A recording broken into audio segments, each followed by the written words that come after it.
Part 1. You will hear a telephone conversation between an employee of an airline company and a customer. You have 30 seconds to look at questions 1 to 6.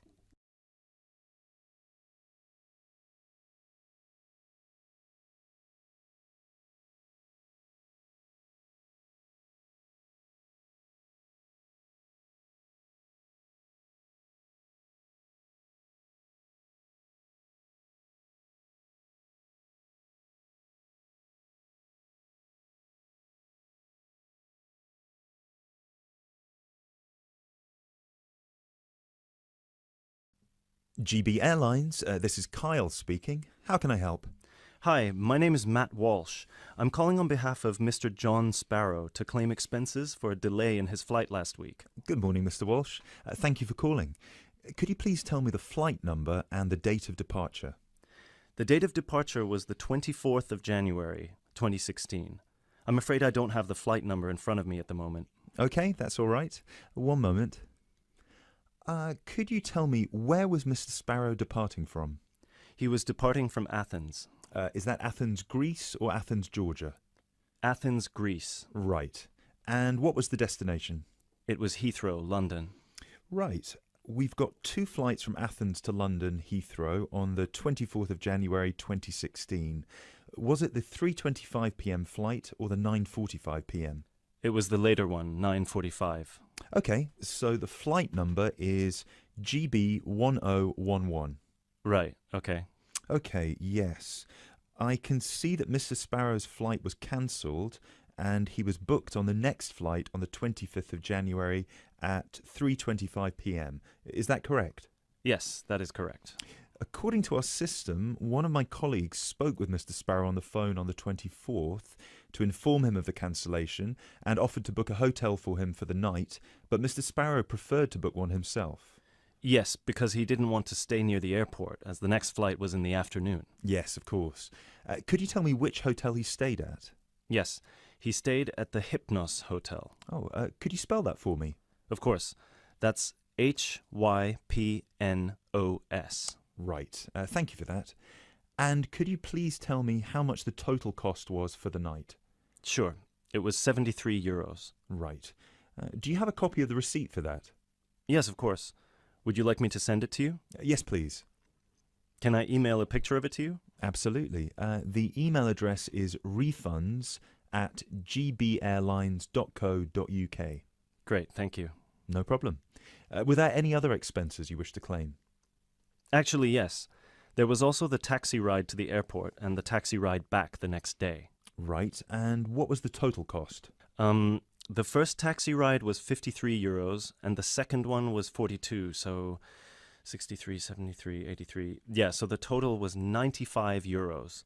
I'll send you the receipt for those as well. Thank you. Are there any other expenses? No, I think that's it.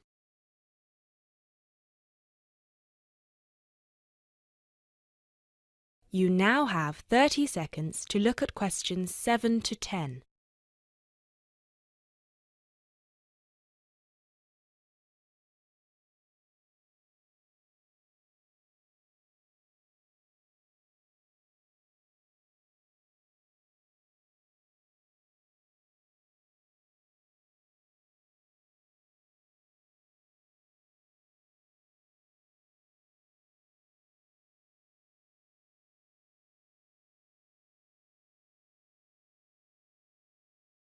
Excellent.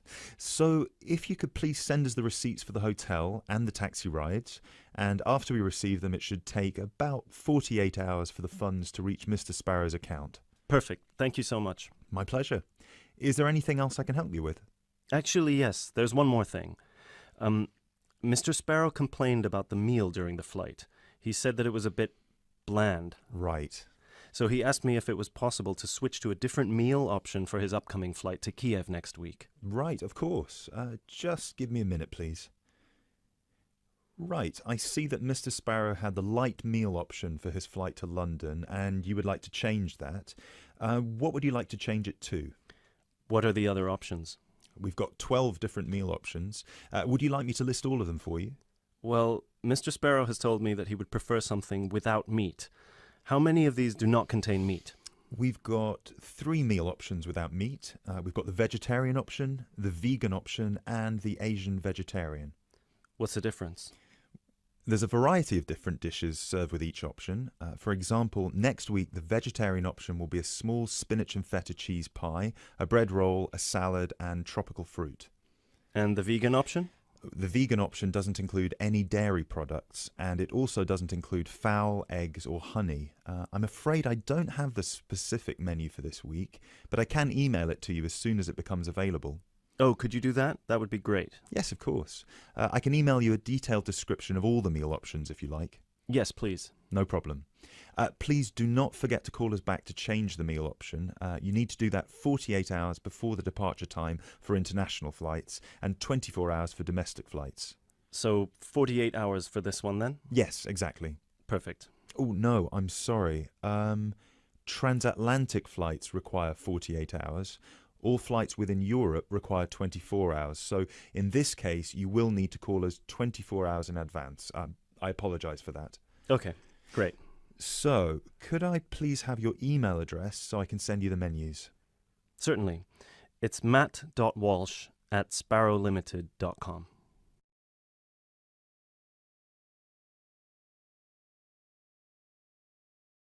That is the end of part 1. You now have half a minute to check your answers.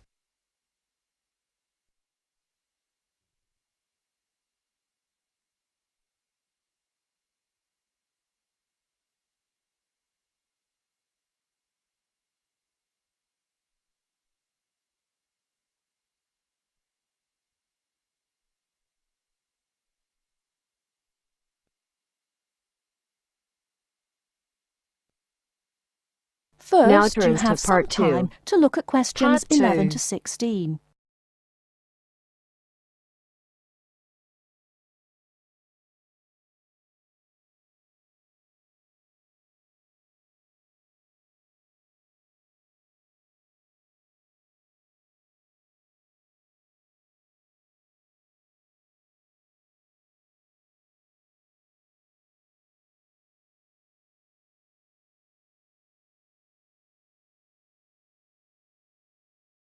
Now, listen carefully and answer questions 11 to 16. Good afternoon. Hello. How can I help you? I'd like to make a transfer, please. You want to transfer some money? That's fine. Let me just bring up some details. Right, here we are. Can you tell me your name, please? It's Alice Deltour. Okay, and your date of birth? 20th of February 1982. Right, and for security, can I have the first letter of your password? It's B. And the 5th letter? That's F. Fine. Now, where do you want to make the transfer to and from? I'd like to send money from my current account abroad. Which country are you sending it to? To China. My boyfriend is on holiday there, and he's run out of money. Oh dear. China, okay. Now, there are several ways to do this. We can do it by credit card, by electronic transfer, by cheque or by banker's draft. I'm not sure. What's the best way? Well, that all depends. The simplest way is by cheque, really. I just write the cheque and send it. Yes, but it can be very slow and take a long time for the money to clear, between 3 to 4 weeks. How soon do you need the money to get there? I'd like it to get there in the next couple of weeks. So really, sending a cheque is going to be too slow. Yes, I think so. Let's look at electronic transfer then. This usually takes between 2 and 5 working days. That's 2 to 5 days. Working or business days. If you send it on Friday, it will get there the following Friday at the latest. I see. That's much better. Yes, but we do charge a fee for this. We charge a flat fee of £21, and on top of that, the receiving bank may charge a fee, and an agent may also charge you for transferring the money between banks. So, how much is it altogether? We can't give you an exact amount. You need to check it with the receiving bank and any agents that they use. I see. Also, you can send it in sterling or dollars from here, but there will be an additional fee depending on the exchange rate when you convert it into renminbi. So there will be another charge too? I'm afraid so. Does it make any difference if I send it in dollars or sterling? It could make a difference according to which currency has the best exchange rate. The other difference is this. If you send dollars, the amount goes through the US clearing system. We send the money to our branch in London. They then send it to our branch in New York, and the New York branch sends it to the bank in China. It goes all around the world then.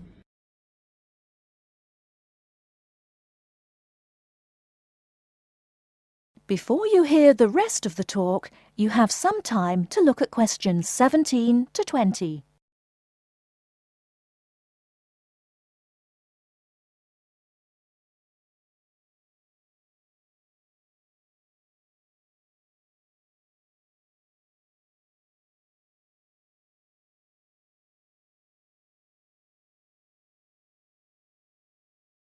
Now listen and answer questions 17 to 20.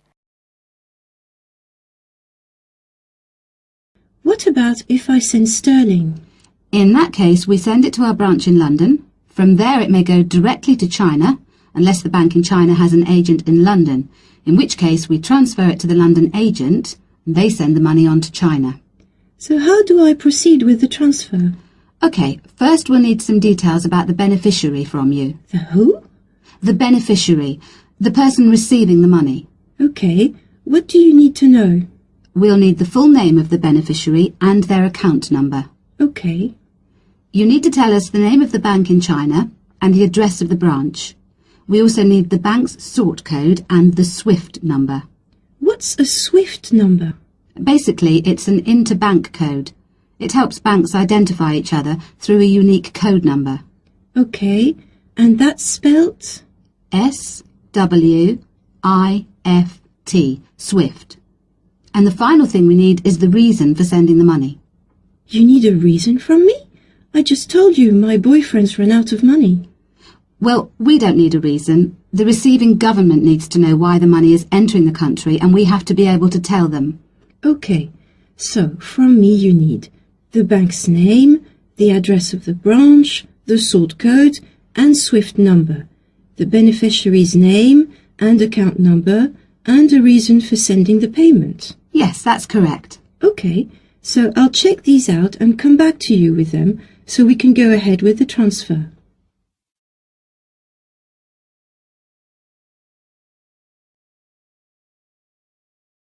That is the end of part 2. You now have half a minute to check your answers.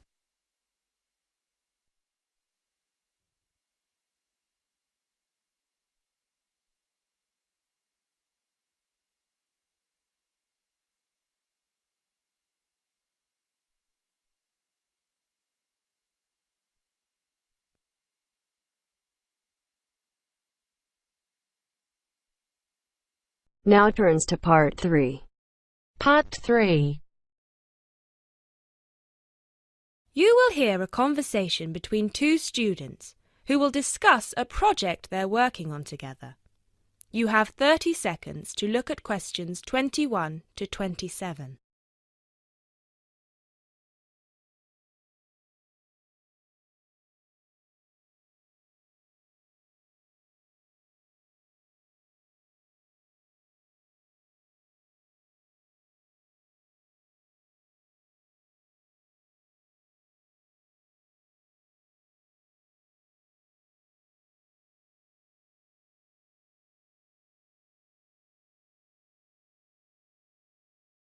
Hey Jess, glad you could make it. We've got a lot to discuss. Hi, Matt. Yes, sorry I'm a bit late. I did bring all my notes with me. Yes, me too. Where shall we start? Well, I think it would be a good idea to clarify our objectives just one more time. Yes, good idea. Okay, here we are. We need to record, photograph, and identify the plant species in 10 1-square-meter plots. Does it say anything about where these plots should be and how they should be laid out? Ah, here it is. It says that all the plots need to be no more than 10 meters apart. And how do we choose them? Ah, this is the fun part. I remember this. Here we are. Make a 1 meter square frame using bamboo sticks available from the department stores. Yes, we've already done that. I know, I'm just reading the whole section. Okay. One person stands roughly in the middle of the chosen area and throws the frame. The other person uses a tape to mark out the square where the frame landed and returns frame to thrower. The thrower then turns a few degrees on the spot and throws again. The thrower must turn slightly after each throw and vary the force of the throw until after the 10th throw they are pointing in almost the same direction as the first. That sounds a bit complicated. That's only because it's all in writing. It's just a simple throw, turn, throw, turn, throw, turn until we have 10 squares. And I guess you want to do the throwing. Well, if you don't mind. I'm sure you'll be more accurate at marking the squares. Yes, I am sure I am, and I'm sure you've got a stronger throwing arm.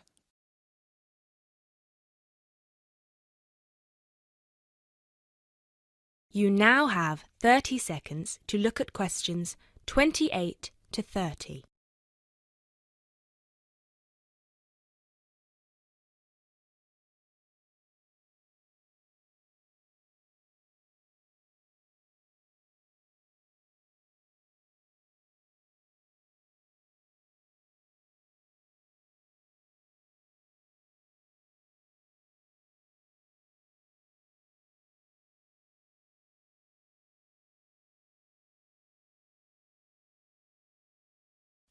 Okay, good. We've got that sorted. Now we need to decide where to go. Yes, I've been thinking about that and I've brought the map. Ah, well done. I forgot mine. Now, I've identified 3 possible locations, but they've all got some disadvantages. Okay, fire away. Well, the area around this lowland marsh could be interesting. There'll be a lot of interesting water plants here. Looks good, but what's the problem? Mainly that it's already a designated nature reserve, and I think there's already been a lot of research done here. Ah, I see. Well, I'd rather do something that's new and can be useful. I agree. That's why I identified this area further west. See, here, behind the beach. Oh yes, I see. That area there, where it's flat, but quite high. Exactly. If you look a bit further inland, you'll see that there are hills which will protect that area from strong north winds. I see. Excellent. But what's the problem? Just that it may not be very interesting. We know that the geology there is not conducive to a wide variety of plants. I agree. So what's your last idea? Well, I think this one is a bit of a winner, although I did want to show you the other 2. Look up here on the north coast. Where? See this bay? Well, I know that there's been quite a lot of studies done here, but a bit further to the east, behind this headland. No one has ever looked at that. Well, I certainly couldn't see any studies. That is interesting. And the plant life could be a bit different because of the shelter from the wind the headland provides. Exactly. Brilliant, Jessica. That's a great idea. We'll go there. Thanks. Now all we have to decide is when is a good time. Well...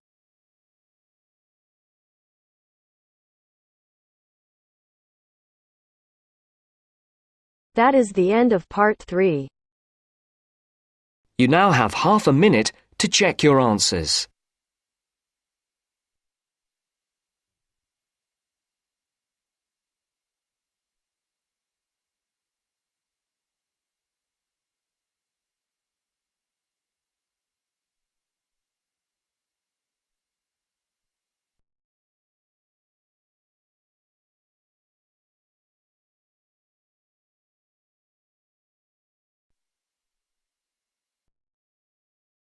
Part 4. You are going to hear a talk on Anne Bonny, a female pirate.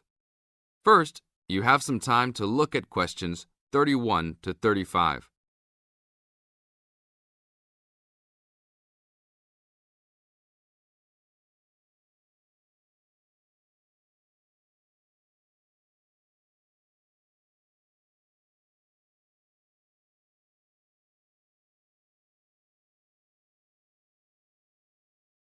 Now listen to the tape and answer the questions. Anne Bonny was one of the 2 most famous female pirates. she sailed on the crew of Calico Jack Rackham. Anne was romantically involved with Calico Jack, but she could be counted as none the less as fearless as any other pirate. She was born in County Cork, daughter of an attorney and his maid. The lawyer left Ireland in disgrace, but found fortune in the Carolinas. There he amassed a fortune and bought a large plantation. A ne'er-do-well pirate sailor named James Bonney married Anne in an attempt to steal the plantation, but Anne's father instead disowned her. Bonney then took Anne to the Bahamas, where he turned informer to Governor Woodes Rogers, turning in any sailor he didn't like as a pirate for a handsome reward. Anne quickly grew to dislike her spineless husband and quickly caught the eye of one Calico Jack Rackham, a pirate of some renown. Governor Rogers had recently passed an amnesty for pirates, which left Bonney out of work. The admiration between Anne and Calico was mutual. Calico Jack was a handsome man who knew how to spend money as well as steal it. Anne was a well-endowed lass with a fiery spirit and a temper that matched that of any man. In any event, Calico offered to buy Anne from Bonney, but Bonney instead took the matter up with Governor Rogers, who said that Anne was to be flogged and returned to her true husband. That night, Calico and Anne slipped out in the harbour, stole a sloop, and began a life of piracy together.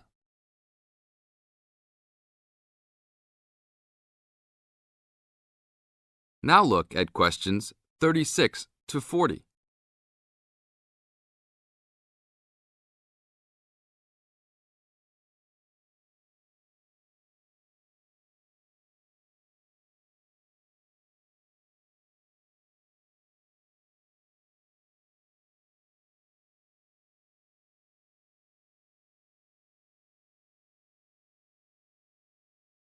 Questions 36 to 40.